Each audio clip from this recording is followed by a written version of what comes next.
I'm going to walk you through how to use the Industry Information Safety Center on WorkSafeBC's website to figure out a few things here in regards to claims and types of injuries in the classification units and or the industries that Actsafe serves. So first of all, I've just gone into WorkSafeBC's main page, which is WorkSafeBC.com, and it's a little hard to navigate to, so rather than navigate, we're just going to go right into search, and we're going to type in the keywords of Industry Safety Information Center, RE, that's Canadian, and the first thing that will come up here is Industry Safety Information Center. I'll click on that. And we'll click onto this button and it'll get us right into this screen here. So just, the web link for this is quite long and totally random, so I'd say bookmark it and or just, follow the previous steps for finding this again in the future. But again, ideally, bookmark it and you can keep an eye on these things. All right, so once you're in the Industry Information Center, you will see that there are three options to choose from: safety at work, insurance, and claims. Generally, I spend most of my time looking at claims, and especially when it comes to deciding what type of areas to focus some prevention initiatives on, that certainly is a great spot. The other area, so safety at work, gives you an idea of inspections and orders in the industry and penalties. Generally speaking, for all of our sectors, including motion picture, there's very few of these, so there's not a big enough data sample there to really even speak about. So I'm not going to get into that today. If you feel like exploring that just because you're curious, go ahead. But again, it's not a lot of useful information in there. Insurance is interesting. Insurance is helpful mostly in the sense of, if you're trying to get a sense of the size of the industry, number of people and payroll, this could work. So let's start here and show you how this system works. I'm going to click on this tab in insurance. There may be a bit of a lag time here. And while we do that too, I'll actually bring over this here, which is a post-it note to keep handy, which has the CU units for all of the four industries that Actsafe serves: live venues, special events, performing arts, and motion picture. You'll see right here is the classification unit numbers for each one of those. All right, so I'm in the insurance page now. This is the first thing you're going to see is for all of BC. And down here shows you numbers of the number of employers in British Columbia, assessable payroll in British Columbia, and the assessment amounts collected by WorkSafeBC right up until forecasts for 2018. All right, that's interesting but not very useful. So what we'll do is we'll actually start to filter this down. We're going to go to classification units, and then we get this long drop-down list that's sorted by classification unit numbers, which really is, unfortunate, but that's the way it is. So using that list that I showed you before, classification units, we're going to start with here. We're going to go to 76. Let's just start with performing arts. 761030. Okay. So I click on this and I apply the filters.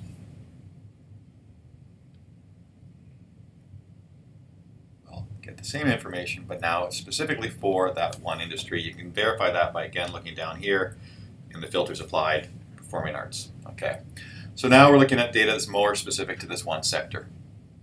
And so you can see that they've had a slow but gradual increase in payroll over every year, and slow and gradual increase in the amount of assessment collected.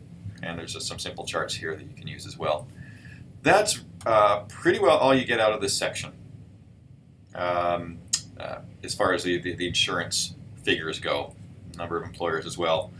The motion picture sector, which is, again, you got to go through here, 763025, I think it is 763025, there it is. The numbers will be bigger, and there we go. So WorkSafe is estimating a really big payroll jump in 2018. I am quite skeptical that it will be such a large jump, but anyway, that's what they do. So you'll notice here that bigger numbers and a large number of employers per year. This number here is pretty well useless. You can this does not represent the number of employers. Most of these accounts are inactive, so there may be production companies that were shut down years ago, but still are corporations that are registered even though they don't have any payroll. Right? So that's about it. That's about all you can get out of that particular section under insurance. Kind of interesting. So really what you want to start to get into, though, for trying to figure out what type of initiatives Actsafe should be focused on as far as prevention, claims data comes in really handy. All right, so here again we have the province. And I'm going to filter this out. Actually, sorry, this is actually carried over history from the last search. So this is actually motion picture, television, and commercial production. So it did carry over my previous filter when I came into claims, so we'll just leave it here. So what we're going to look at here, first of all, on this first page is the injury rate, and presented in a variety of different ways. The first one here is the selection. In this case, it's the motion picture sector versus all of BC. And you can see here the blue line is the motion picture sector's injury rate, with a spike up in 2015, coming back down closer to the province in 2016, and similar in the serious injury rate. So, and we've got claims cost here per year as well. This big dive is because their year-to-date numbers aren't in yet. So there's a lot of lag time in this data, as you can see, almost a year. More than a year, I should say, and so it's a little bit hard, but generally speaking, when it comes to claims data year over year, there's a lot of similarities in the type of injuries that happen, even if the numbers change. Serious injuries, just so you kind of get a sense of how that percentage is calculated, it's this number here, so 79 claims, and that is divided by the total number of time loss claims. I think 499 in this case, so you get that 16%. And so if you are not sure of all the definitions of these things, they're just down here. So here's serious injury claims, the number of short-term disability, long-term disability, and fatality with serious medical diagnosis over. So that's a number. That's the definition of what an injury claim is. Here it is saying its percentage is the number of those over time loss. Okay, so this is good to know. At Actsafe, we have our mission to try and get this serious injury rate down, and we would like to see this actually down below the provincial average, which it has been at, or in some cases the injury rate even below in the past. And we believe it's very realistic to think that we can continue to work towards getting it back down to at or below the provincial average. Okay, so the next thing you can look at here, there's a tab for duration. This will speak to a lot of the sense of how long the average number of claims are. I'm just going to leave it in motion picture sector for now. And you can see that overall our industry's claims time is higher than the duration of a claim, or someone not being able to work from a claim, is higher than the province. Okay, not a big data sample here to pick from, but gives you a sense. Return to work. Here we go. Gives you also kind of a deeper breakdown of what is going on as far as how long people are out of work. Less than 4 to 12, 12 to 26, 26 plus weeks. And again, now these numbers are, I believe specifically for our sector. I'm not comparing against the province averages, just the sector here. There is all of BC numbers here, it looks like. No, sorry, this is my bad. Here's all of BC. Here's the motion picture television sector. So kind of nice to see that they're forecasting for 2018 that the numbers actually look like they're a little bit lower than the provincial average here in the short term, less than 4 weeks, which is not a good thing. You actually want to see more claims in this area of short duration than you do in long duration claims. Okay. Now, here's where I spend most of my time trying to figure out where initiatives are, where to focus, and that's in claims count numbers. So if any data is kind of useful for how we can do prevention, this is a great spot to do it.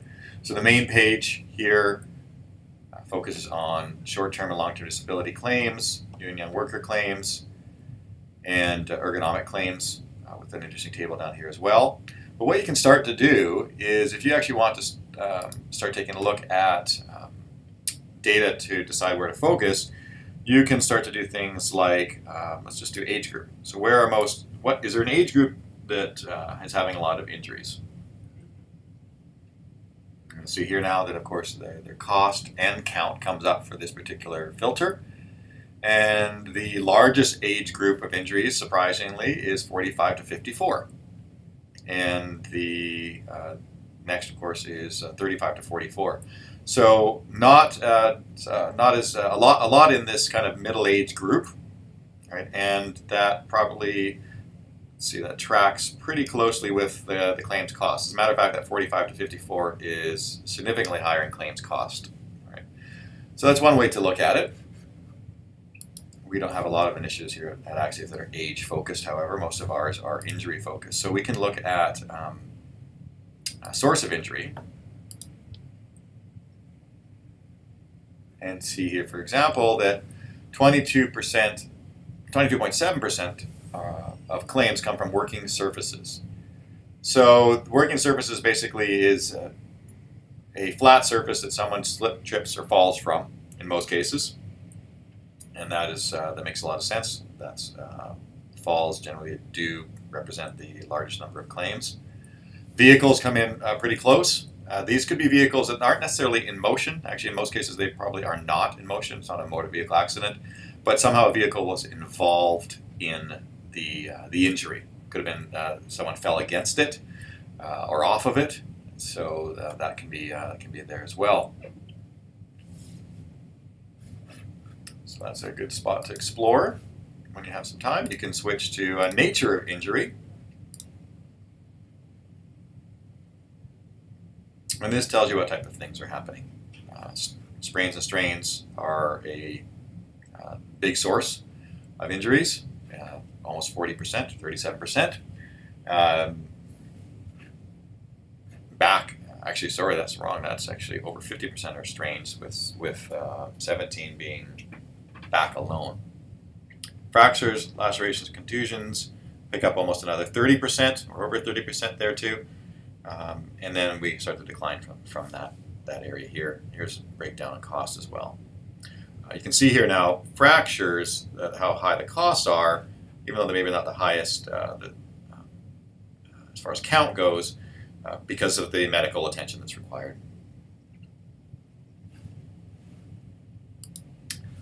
Okay, and let's see, so we got nature, source, body part.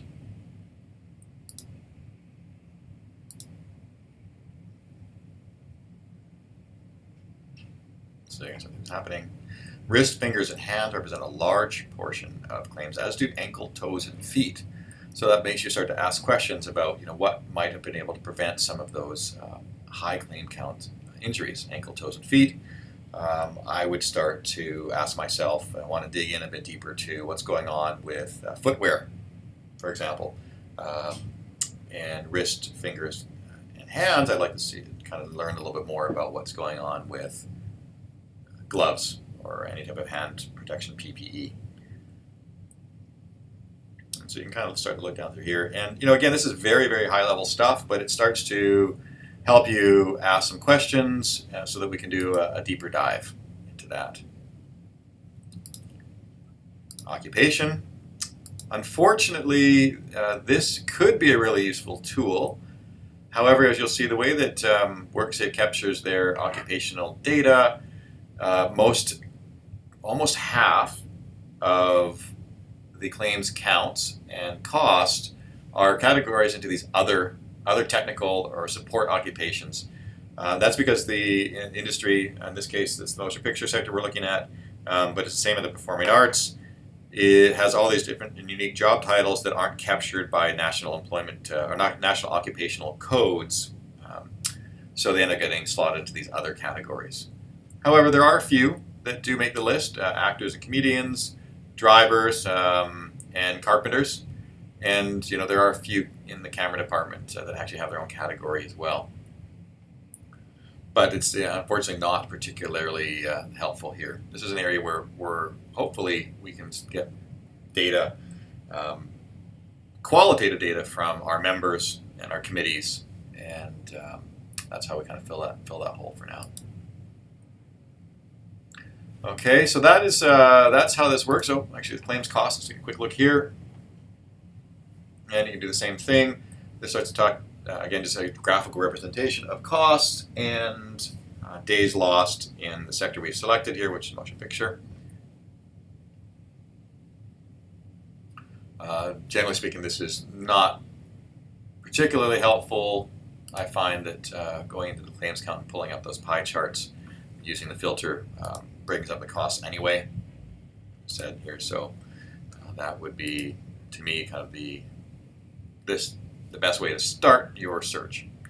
Anyway, hope this helps. This, as I said, is high level, and if you have a chance, please take a look at it. If things start to come to mind when you're looking at this data and you feel like you want to do a deeper dive or you have any questions, then that's a great time to reach out to us here at Actsafe, to one of our safety advisors or myself. And if we can't help you out, we can probably work with our liaisons, Lisa and Kim at WorkSafeBC, to do deep dives in data. And we hope that helps and that you get a chance to play around and explore a bit.